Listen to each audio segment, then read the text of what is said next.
শুকনো হয়ে গেছে, চোখের জল শুকনো হয়ে গেছে। দুঃখে জানাবে না আনন্দে জানাবে বুঝতে পারছি না। মাকে বিদায় জানাবে দুঃখে না আনন্দে বুঝতে পারছি না। ও আনন্দেও চোখে জল আসে, দুঃখেও চোখে জল আসে, চোখের জল শুকনো হয়ে গেছে।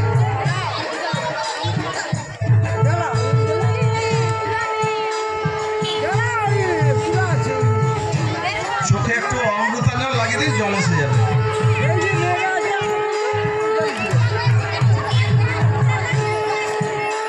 আপনারা একে একে মায়ের কনক অঞ্জলি করুন।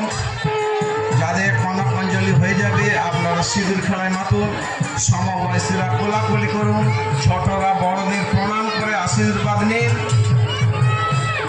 আজ মাকে আমাদের বিদায় জানাবার পালা, মাকে আমরা বিদায় জানাবো। হরিশ্বর সার্বজনীন শারদ উৎসবের আমরা শেষ লগ্নে এসে উপস্থিত হয়েছি।